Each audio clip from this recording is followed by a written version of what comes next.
Okay, so hi Kevin. Kevin is our second nominated person from our last conversation from Jenny. Yes, welcome to 52 Conversations. Thank you for having me. So, do you want to tell us a little bit in a nutshell, who are you? So, I suppose when I think about who I am, I guess I think about what I do. So, mostly I work in digital communications for the best part of a decade. I've been doing a lot of political work. Oh, nice.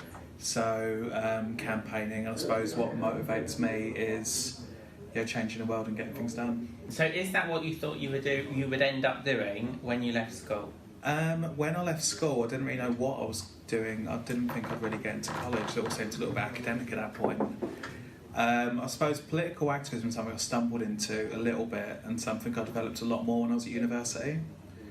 So I suddenly had a lot of free time, and I was suddenly in a very political environment. So I got to know a little bit more about how campaigns work, how you win a campaign, and then shortly after graduation, I got my first job working on an actual campaign. Why do you think a lot of young people at university don't get involved in campaigns? I think, honestly, for a lot of young people, it's not why they're there. So for some people, they're at university because I think that's what they need to do to get a future career, or they think that's what they do at that point in their life. And for others, I think just like a general population, politics isn't for everyone. And, not everyone is that invested in, their community and getting things done, or they just haven't found the one thing that they're really interested in yet. What are your campaign priorities? What do you most enjoy campaigning on?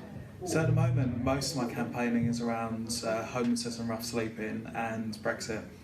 So particularly the fact that the homeless rate has gone up every single year since 2010, and the fact there's lots of ways we could actually improve it to help get people off the streets and help get them into housing, but we're still struggling with it.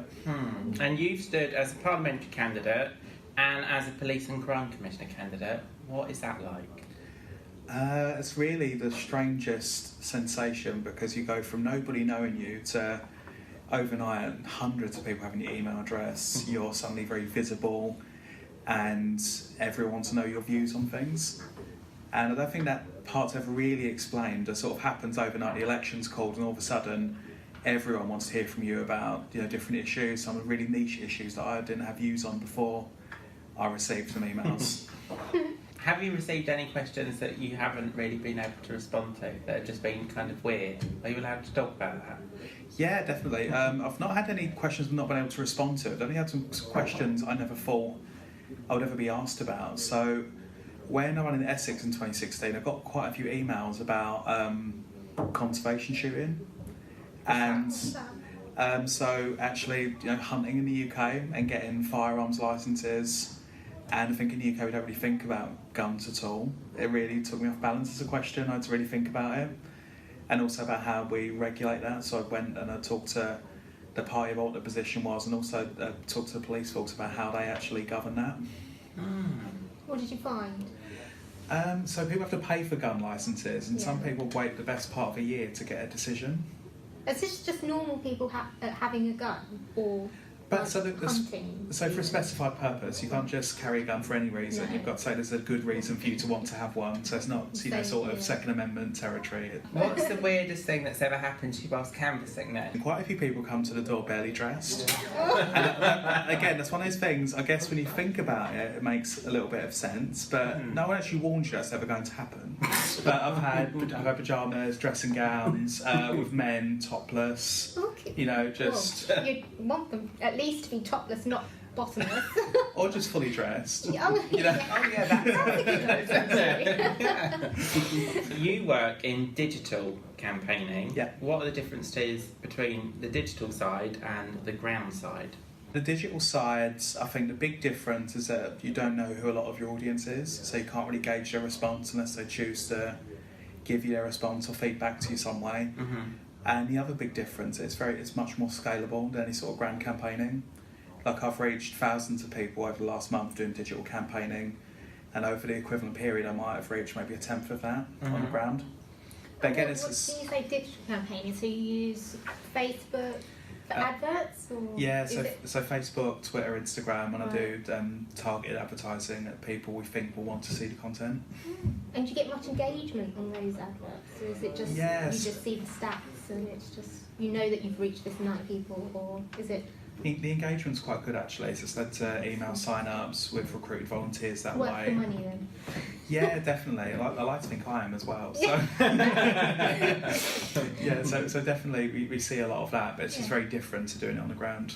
Have you ever put out something that you thought that's not going to work, but has really surprised you with how engaging people find it? Yeah, I think people ask, what works on digital, and the real answer is no one really knows. There's no sort of science behind what goes viral. Like that Bob Ross rookie. Yeah. I mean, yeah. But anything with Bob. I mean, I fashioned this tweet I saw on fan Twitter because I thought it was somewhat amusing, and it got about 600 retweets, and I thought it was really ridiculous. What was the tweet? We really, it was like, the wave, want the people's vote. And that got about 600 retweets. I mean, that really was our most successful tweet probably of last year. And did you boost that at all? Was it just... No, that was organic. So, no idea what's special about Twitter? that. You just have to repeat words all the time. Oh yeah, no one really knows how to crack Twitter, because Twitter advertising is pretty bad as well. It's not... It's a little bit confusing. I don't like the targeting. It's nowhere near as sophisticated. as Facebook. No. How do you get on with Google AdWords?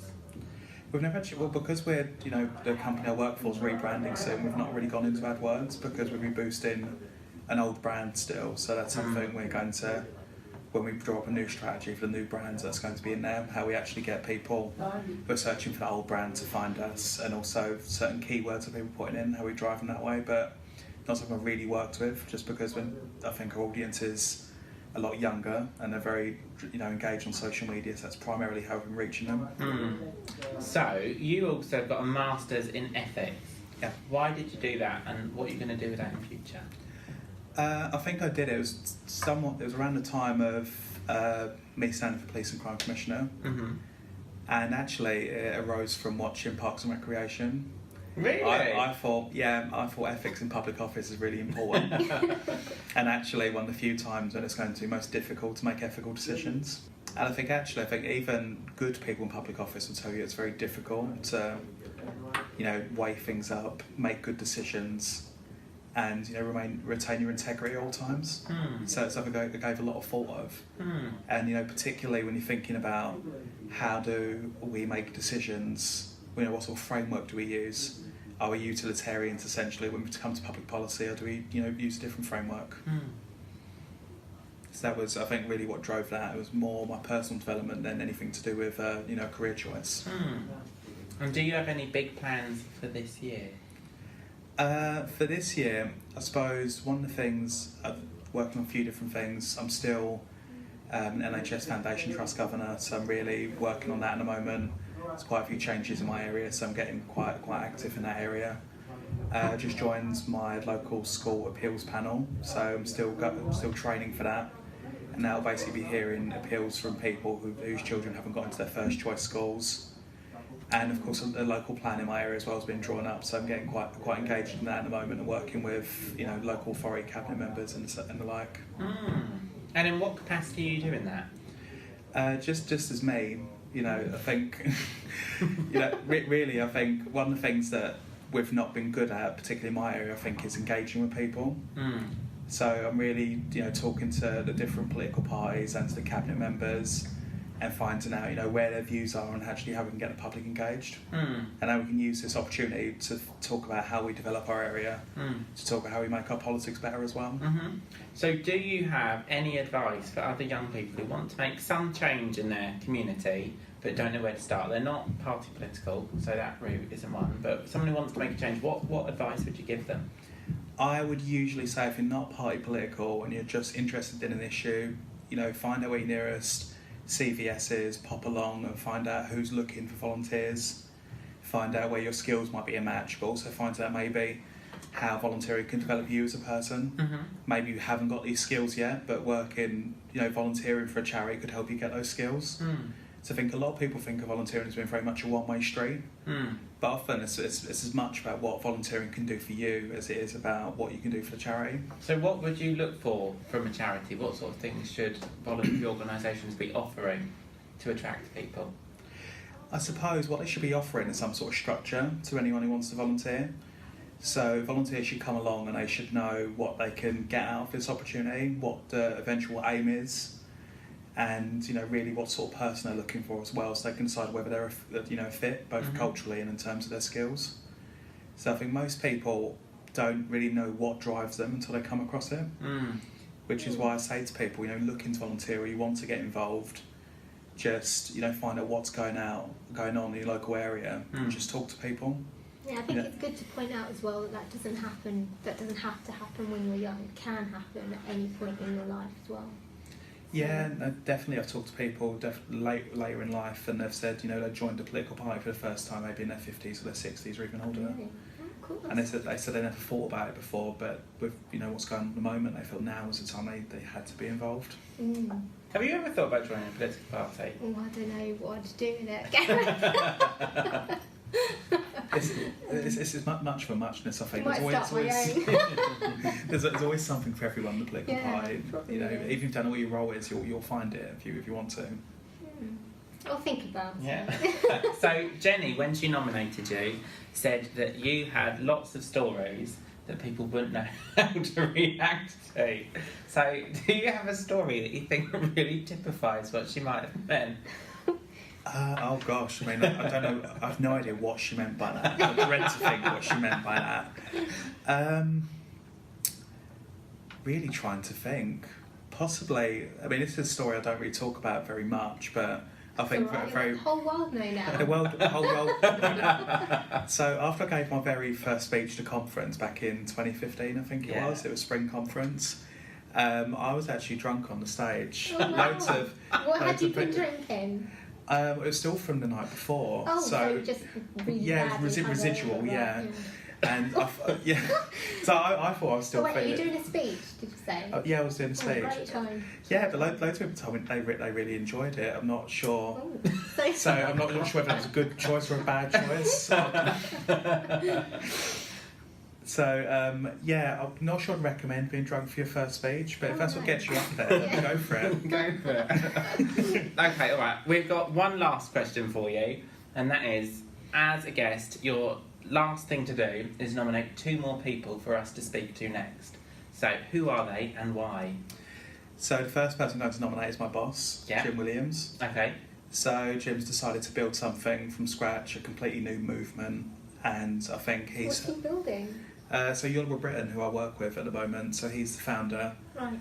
And he's built this from scratch, and he's found not like a physical thing that he's attempting, but like a Noah's Ark or something. No, even more impressive, because you've got to convince someone to invest in something a little bit more tangential. Right. So that's, I think, trickier. And second person I'd say is Harriet Schoen. Okay. So she was my colleague at Lib Dem HQ. She was former head of the Liberal Democrat International Office, and she's had loads of really good experience across private and public sector. So I think she's got loads of great insight. Okay, all right. Well, we look forward to speaking to them. So thank you for coming along, Kevin. Thank you. And we'll speak to them soon.